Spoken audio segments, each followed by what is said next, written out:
Love कुश का राज्याभिषेक माता के प्रस्थान के बाद श्री राम ने दोनों पुत्रों को अपने पास बुलाया। स्नेह से उनके मस्तक पर हाथ रखकर बोले, पुत्रों, अब राज्य तुम्हारे हाथ में है। ये तुम्हारा अधिकार और कर्तव्य दोनों है। राज्यसभा में भव्य राजतिलक हुआ। लव को उत्तर कौशल का राजा बनाया गया, जिसकी राजधानी लवपुर आज का लाहौर बनी।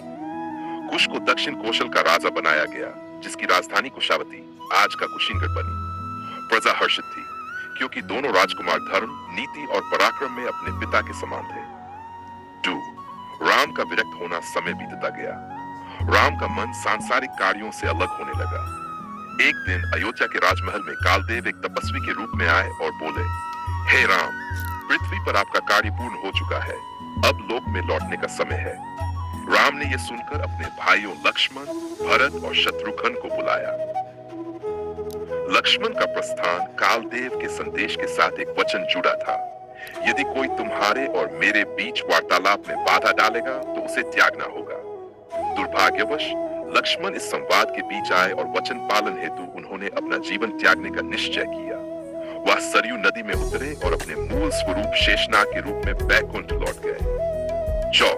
राम का अवतार समापन लक्ष्मण के जाने के बाद राम ने अयोध्या की प्रजा को बुलाया। उन्होंने लव कुश को राज्य सौंपा और सभी से विदा ली। सरयू नदी के तट पर खड़े होकर उन्होंने अपने हाथ आकाश की ओर उठाए और कहा, हे प्रभु, मेरी लीला पूर्ण हो चुकी है। तभी आकाश से दिव्य विमान उतरा। देवगण और ऋषि मुनि आए। राम सरयू के पवित्र जल में उतरे और उसी क्षण अपने विष्णु स्वरूप में बैकुंठ लोक चले गए।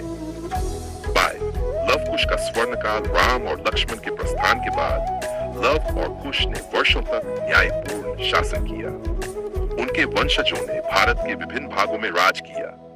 कहा जाता है कि शाक्य वंश, जिसमें गौतम बुद्ध का जन्म हुआ, कुश के वंशज थे और कुछ मौर्य वंशज लव से अपना वंश जोड़ते थे। सीता माता का आशीर्वाद धरती में समाने के बाद भी सीता माता अपनी संतान और भक्तों की रक्षा करती रही। बिहार के सीता समाहित स्थल और नेपाल के जनकपुर में आज भी यह विश्वास है कि जहां सीता माता समाई, वहां उनकी आत्मा का आशीर्वाद आज भी मौजूद है। कहा जाता है, जो भी श्रद्धा से उनका नाम लेता है, उसके जीवन से दुखों का नाश होता है।